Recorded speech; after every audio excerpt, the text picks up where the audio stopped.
Hey guys, how's it going? So today is a fun day. So instead of working on speakers, working on Owen's car, obviously my truck, because you know the way that thing is right now. She's sitting pretty right now. She's actually working great since I replaced that starter. So I just gotta check out some things left on it. But as you can see, just to update, springs look pretty good. Let's see, there we go. They're looking good. I'm pretty happy. So let me show you the other side. She's in all nice and pretty, and that one's in all nice and pretty. But today's video is not about that. Today's video is about this. You can see my hood's open. And I took out the line that I had here for NOS that I was never going to use again. I found out I didn't need it now that I got the tuner. But as you can see, my switchboard's open. And there's a wire here and the other one's down there. I just got to route it up. But, like I said, today we're working on this because this switch here, wire goes up through the floorboard and into the cabinet, or into the engine bay. That wire, you can see my tuner's apart. So today I'm plugging this wire into the number 2 map switch, and I have that's apart because I got to clean that up. But like I said, JB Wells Holding, she's nice and perfect, rock hard. So I'm fixing up this, clean this up a little bit. But today's video is about getting this hooked up to a switch that I found out that I can have 2 tunes on this box at a time. So I've been messing with it for a little bit. I got a cool tune going on right now. I talked to some of my friends that are really good at tuning, and that pipe every once in a while has been shooting a flame from this thing. So I set up a popcorn tune on this Corolla. Yes, you heard that right, popcorn tune. You downshift, she spits and sputters and shoots flames. So I'm wiring up a switch so that I can go between that tune for the spit and sputter and my normal one for decel. I just have that because I don't want to run the spit and sputter all the time because I don't feel like damaging the motor. So spit and sputters, how that works is you retard the timing in the decel range. So for me, it's just 1 column. And since my timing goes off of the stock timing and that's set to 0 on the tuner, I had to retard that about 30 degrees. Don't freak out, that's okay. Because the advancement on the stock motor is around 15 to 20 stock advanced. So I technically have it retarded 10 degrees after top dead center. And that is because what happens is as the piston goes down, you know, the whole combustion cycle, the exhaust valves will open and I have it spark after that happens. And so whatever fuel gets burnt off, you know, starts to sputter, but then the excess fuel goes through the exhaust valve and lights off in the exhaust, hence the flame. So I have it set up so that what it is when you decel, the spit and sputter is caused by, like I said, the timing and an over lean system. So I have it so that more air goes into that combustion chamber than fuel at that point in time. A lot more air. And that's why it's a lot easier to do on turbo cars, because the turbo will spool down, but that causes your spit and sputter. So I'm doing it this way on the NA, and so far I've gotten great results. I fixed up the tune a little bit last night after I got home, even some stuff out, and I'm going to try it again today, which is going to be part of this video. Is me and hopefully Owen will be going out today to fix the tune. I've been having issues with around 5 grand. It likes to lag out, so I don't have enough fuel going in. So I got to up the fuel in that area a little bit so I can keep it at a 12.5 air to fuel ratio, which is your performance on NA cars. My car has been hauling ass now. I'm so happy about it. It's been hauling. So We're going to fix that, and we're also going to fix the spit and sputter so I can get some more aggressive pops out the back.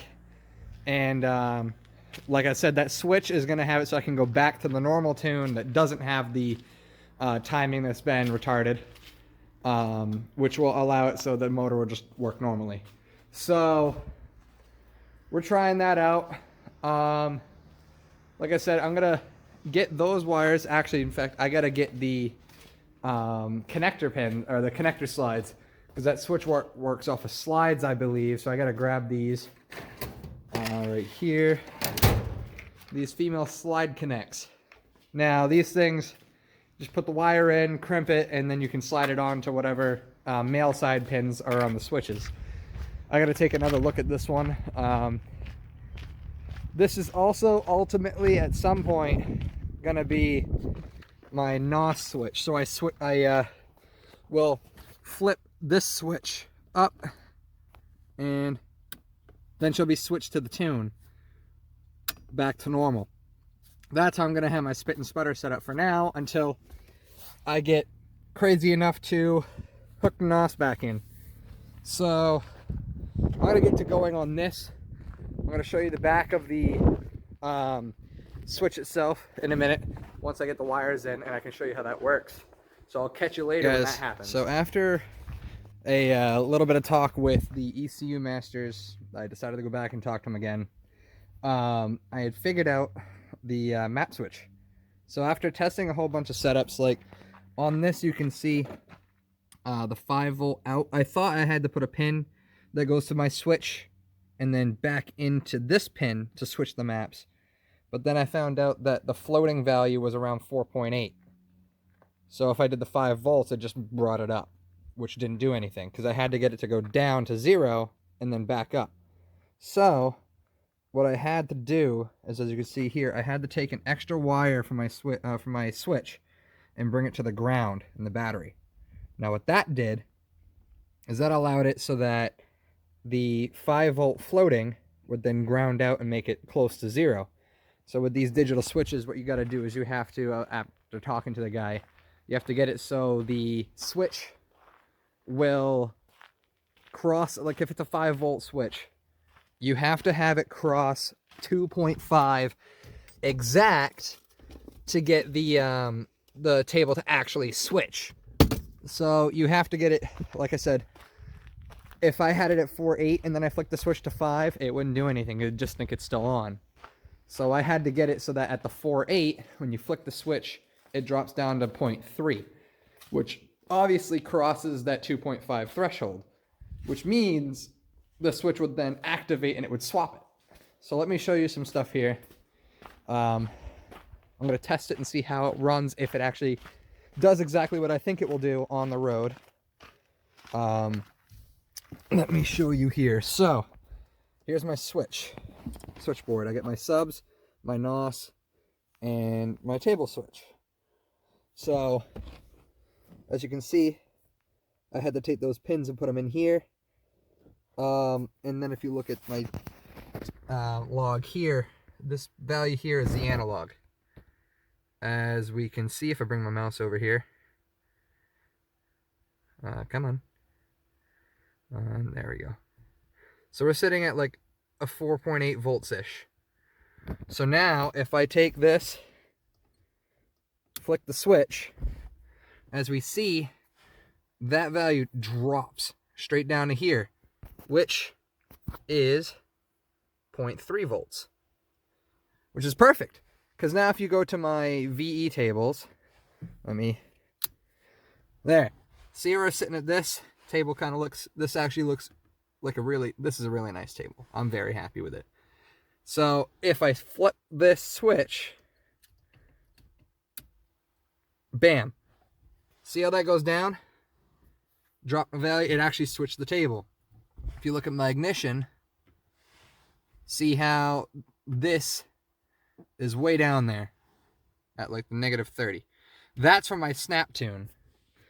Flip it back, bam, she's back to straight tune. This is how it's supposed to be. With these systems, runs off of the stock crank sensor settings. 0 is your stock ignition. So for snap crackle, what I've been talking to people about is you have to retard your timing enough so that the fire will, or the spark will go when the exhaust valve kind of opens. So basically, the gas will go through the exhaust valve and then it will pop. And that's what causes your fire and your snap crackles at running temperature, because the exhaust has to be heated up enough for it. So with this setup, I can now go between my safe tune and then my snap crackle pop tune. I'm going to get a video of this soon. See if my buddy's available to go out for a little spin. I'm going to put this back in, screw that back in, and I'm going to vacuum out the car. I need to vacuum this thing. I got to vacuum it, and then ultimately, on a nicer day, not today, I'm going to detail the whole car, and I'll give you a whole process on what I do for that. So, yeah, I'll explain a little bit of this as we're going down the road, if I remember. It's not too hard to do a snap crackle tune, but it's not the safest. So, I'll explain that later when we're on the drive. I'm going to get this all put together, vacuum this up, and I'm going to do a test run real quick to make sure it's working. And I'll probably bring you guys along for the test run. All right, guys, I said I was going to get a rev video. All right. Yeah, one more. Well, we're going along with tune here. And last night I was rolling around with some friends. We're going down the highway, and my motor decides to just, pop off. Like, I was going 5 grand, realized my AFR was off. So the motor decided to do its normal shut off under extensive issue with the loading. Well, now I also have a misfire. And so down there is where my plugs are.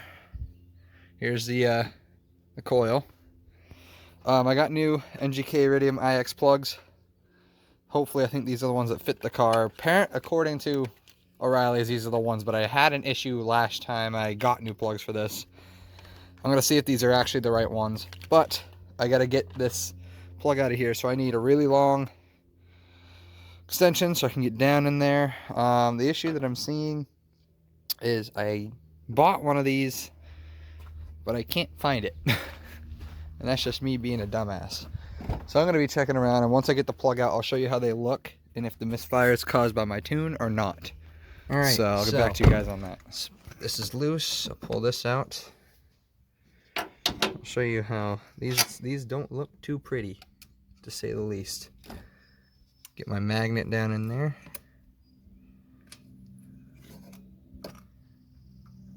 There. Ooh, hello. All right. Well, let's see. Whoo, you can smell the gas off of that one. So these are the old plugs that I put in 4 or 5 years ago with Jackson from Greenhorn. Holy shit. They don't look too pretty, do they? Also got a bunch of shit in them. Well, I'm going to do the only logical thing and just put new ones in. Call it good. Forgot all about it. Alright. Let's get going. I'm going to clean these off. Let me show you the new ones. I already put 2 in. Don't want that to fall. So, I already put 2 of these in. Back when I first bought the plugs for this car, I had to get laser iridiums, not the Iridium IXs. Because they didn't make Iridium IXs for my car. These are really nice. There. Yeah. So these are going in. So I'm going to use this piece.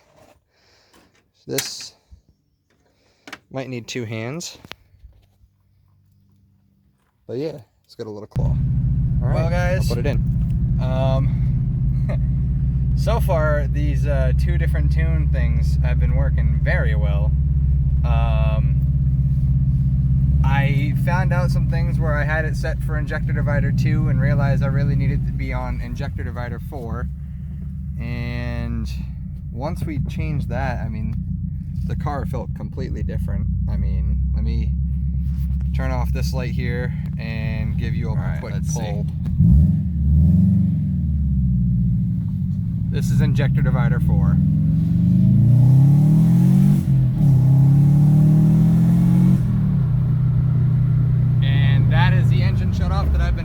for a little while now. But as you can see, just off.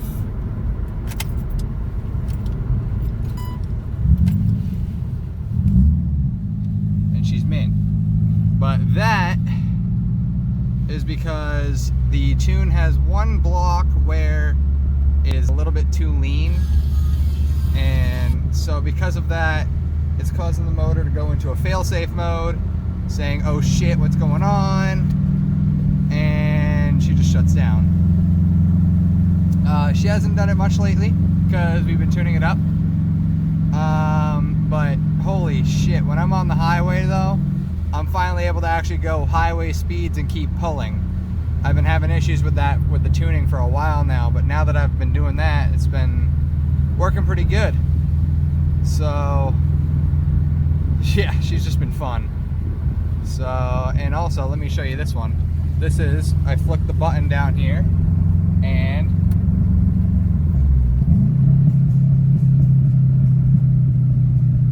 popcorn tune.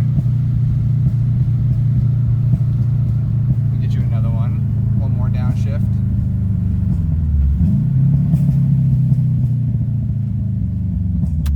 Yeah. So she's been kind of a hot ticket at the meets lately because no one's ever really seen a Corolla that sounds like a Subaru and pulls pretty good. That's only half press, and has a popcorn tune where she spits and sputters. So yeah, this is my beautiful ride. Well, like, comment, subscribe, and I'll see you guys next time.